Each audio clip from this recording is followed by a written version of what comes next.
So I watched Kylie Minogue's documentary. It's a 3-part documentary on Netflix. And I got to say, rave reviews, it was good. Very good. And I'm very particular. Well, I'm not very particular, but I mean, it was 5 stars. This was so good. Kylie Minogue is such an interesting person. I had such a blast watching the show. At first, I'm like, oh, 3 parts? I don't need 3 parts. But turns out it was that good. Kylie Minogue needed a 3-part documentary. This was on Netflix, and when you got the time, I'm giving it rave reviews. You definitely gotta check it out. Okay, so right off the bat, what I think about Kylie Minogue is just everything. She's great. But also, I do need to preface that I'm not like the Kylie super fan, so I don't know everything, which is actually, I would say, which actually made it a good thing. You know, if you love your favorite artist, you go to all the concerts, you know everything. So you're not like blown away by all the new information. But somebody like Kylie, I just, she had the Padam song a couple years ago, which, just flew just everywhere, was so successful. And, you think back to the 80s, Local Motion, and she, of course, was an actress prior to even the music. So she's kind of always been there. My favorite song, and she just said this in an interview. I don't know if she said, the interviewer asked her either, what's your favorite song or what's the song that most connects you? Like people will always think of you with this song. And you know what she said? It's like Kylie and me are having a moment. Kylie says, and and again, I like Kylie Minogue, but I don't like really know all her stuff. So I'm not like a super fan. So I'm thinking her answer to that question, the interviewer asked the question, what song most represents you or most connects you to your fans? What's the it song? I'm thinking she's going to name 10, 15, 20 other songs that I don't know. Because again, I like her, but I don't know all the stuff. She says, Love at First Sight. And by the way, I, of course, did rile that. I took a while to get there. I wanted to, at the edge of the seat, She says at Love at First Sight was the song. And I was like, oh, see, now, Kylie and me, now I'm connected because I've always said, I'm not the quintessential super fan and I know everything, but I always liked her and I always loved that Love at First Sight. Great song. And that was something that in an interview recently she mentioned. I mean, she was promoting, of course, the documentary, the 3-part documentary. And that was the song that she chose as oh, you know what? Love at First Sight really connects to people. And I'm like, I'm the people in that case. She's talking to me. Anyways, why I think the documentary was good. First of all, it's 3 parts. And the problem is, I worked on a couple of shows prior years ago. My career starts with radio and then several production jobs and stuff of that nature. So I'm not like this huge intellectual documentarian by any means, but from radio and all those years, I know my way around, audio and certain segments and beats. And, you also know what fluff is. And I'm not saying that I would ever assume that a Kylie documentary would have fluff, but you do see a lot of times these days, especially when it's not a 1-part documentary and it's like a 3, a 6, or a 10-part documentary, you see that, and you almost think in your head, whatever the story is, I mean, the story could be, virtually anything. And you kind of get the sense that there was some meetings that were had, the network or the streamer, and Netflix is like, well, let's get 6 episodes out of this. And so inherently you're like, okay, now you know that the production team, the documentarians, and the production itself, tied into the distributor like a Netflix, they're stretching it. And with music, it gets more interesting than even stretching it or fluff on any other thing like a sports doc, let's say. Because with music, you end up just hearing the songs at an overextended period of time, which you could do that any other time. You could listen to music any other time. And I've always seen, and I will not name names, sometimes they get extended in that way that you're like, this is all fluff. It's good, but it's all fluff. I also just watched the Red Hot Chili Peppers one, which I thought was actually great as well. That one was just, one particular start to finish. So I was a little nervous. I was like, 3 parts. Now, let me tell you something about me. I don't like to binge. People like to binge. I don't like to binge. I'm not a binge watcher. The most I could do is about 3 things, 3 different episodes. I am a old school Remember back in the day on Sunday, people would watch The Sopranos on HBO or Sex and the City or True Blood or whatever with the giant show. The Showtime had some big shows, whatever the giant shows of that time, and even in network TV, sitcoms. I am a event and also appointment TV type of viewer. I don't need it rolled out. It's here, whatever today is, and you can watch all 15 episodes in one day. Do not like that. I don't even much like sports, but the one thing I like about sports more than anything, especially my football, I love football. Sundays is your chance.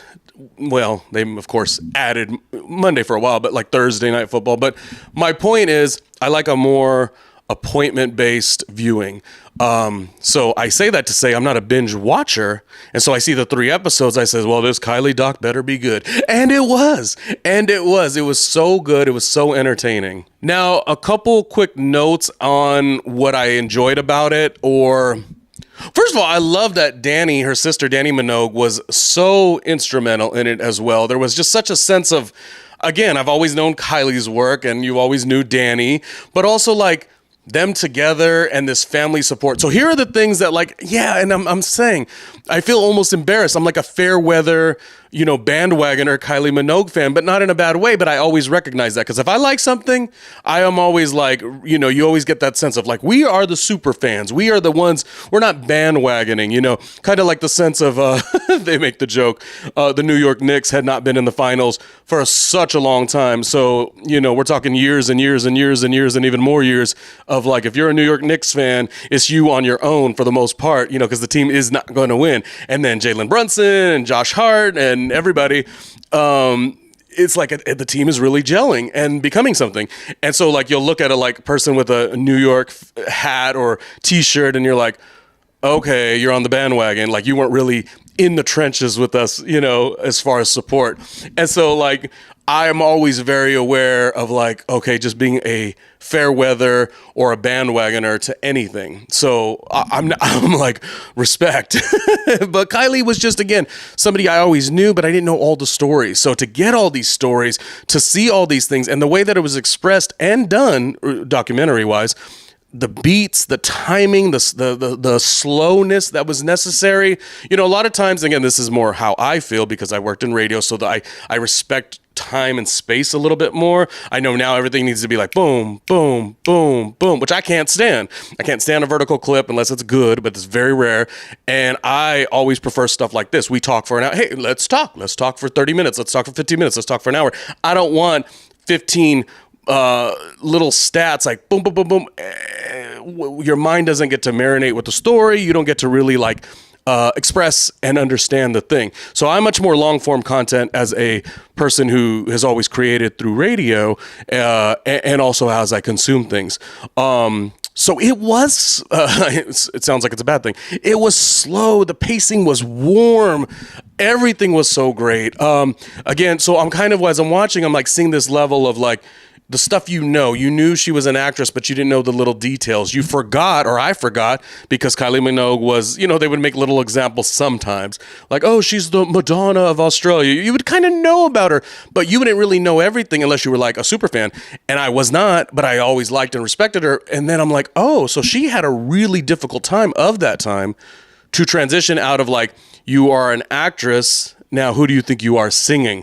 Now, of today, no one would think the wiser, because the current generation, it's more like if you have a namesake, you monetize that. So if you do music, no one like looks differently at you.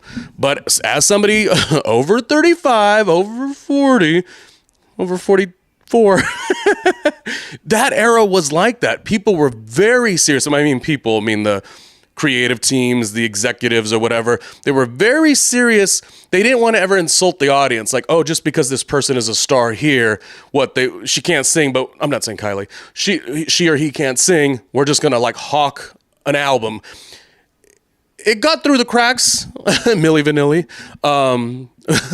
but it wasn't a thing that happened a lot. So it was very hard to like establish yourself. You could not necessarily have more than one dream, because even though they were all artistic things, which sound crazy today because it doesn't work like that this way now, but back then it really did work that way. So there was all these artistic dreams that you didn't really mesh together. And if you did, you better be able to actually do it. So from that lens, people were harsher. And I guess from that lens as well, people really put her through the ringer, of like, what is this next chapter? So from there, from the doc is what I got, from the documentary, this is what I got, is that really halted her. So you mix that, and then you mix that with like, they fell in love with her as an actress, but you're aging, you're getting a little older, you're in your 20s, maybe you want to take some different creative risks with both your artistry, your look, and, people sometimes, the audiences rather, they didn't take to that well. See, I didn't know a lot of that. That was also very new to me.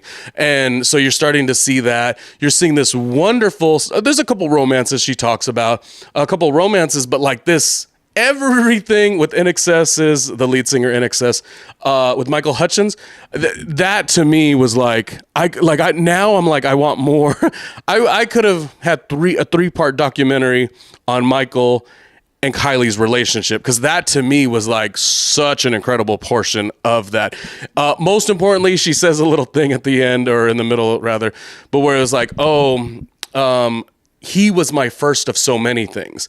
And she was talking probably about love stuff, but she was also probably talking about his vibrancy and his fearlessness and go-getterness, but albeit all the stuff that, he was as well. Sort of took her out of a shell. So that was also what she was reflecting. And then the way they tied it together, and again, I encourage you to watch it, so I'm not like really trying to go too much into all the things, but the way she even was like, and you know what? That was another first with Michael, meaning, she's watching a past, they were not together at that exact moment, of course, but still, it still hurts, and she was like, isn't that interesting? Like, Michael was the first of so many things, including that, meaning including a grieving heart from an old lover. Like, what? I was like, this is so good. This is so good. It's so interesting. It's so entertaining. And then more than that, I mean, there is the moments, some shared for the first time on this Netflix documentary, but some that was already public, and she, of course, went through with all this stuff and stories with her battling cancer, and really diving deep into those as you mix it with the potential or not potential of motherhood or not motherhood, mixing all that with, where and who are you when all of that goes on and you get out on the other side, where and who are you, Kylie, at this certain age, a massive success to the world, and giving all that, how long can you continue to do that? But then past dreams like, motherhood may not be. And so all of that was really covered well. Again, it's never about the topic per se. You could always have your interest on the things that you like, but it's how it's done.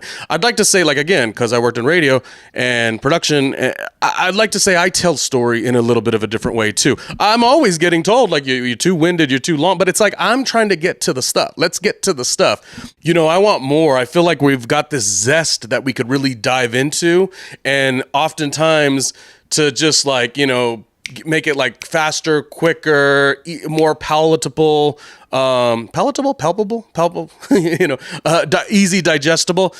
I get it. There's a time for that, but there's times where you also go the other route. So again, she could have a silly song like Param.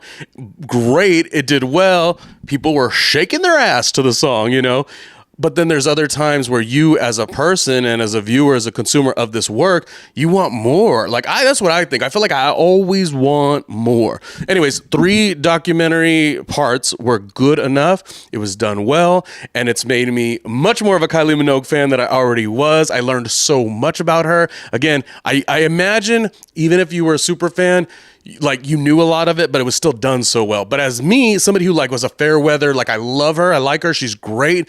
There's not a moment that I hear the song Love at First Sight that I'm like, that I love that song. That's a great song. But that's as far as it ever went. So now I feel like I'm into the Kylie Minogue universe. And artistry is just that. It's not meant to do anything. It doesn't save anything. It doesn't help anything. It doesn't make you taller. It doesn't make you lose weight. But it is fun, and that's the point of it. And it is a way to you, like maybe escape from, whatever you have and whatever you're trying to struggle and overcome. That's going to be your day to day. Sometimes hearing a great song and seeing an artist that you already like and find out so many wonderful things about them, that's motivating and inspiring. And that's the way I take it, because that's what you got to do. You got to be able to dig in on those tough times. And she shared a lot of those tough times. And it is that really weird thing I would think on a lot of artists. Like, it's me, and she has to suffice, the me, the her, or do I suffice these crowds? Like, was my calling more these crowds, these audiences that like I'm given that gift?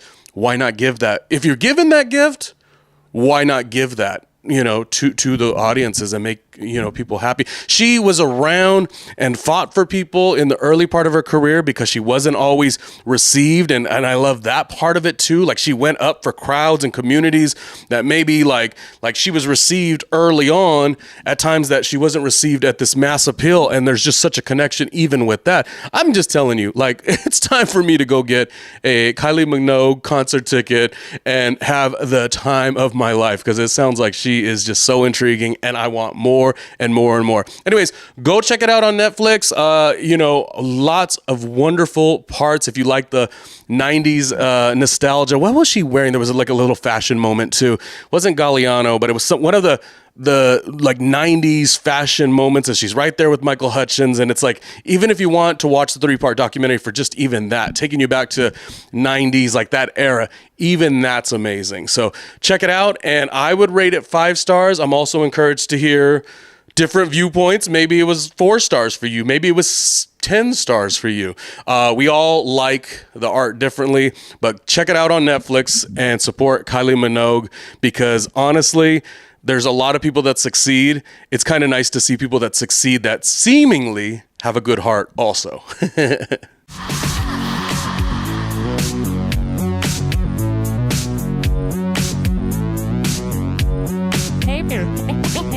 Hey, Ronnie Jr.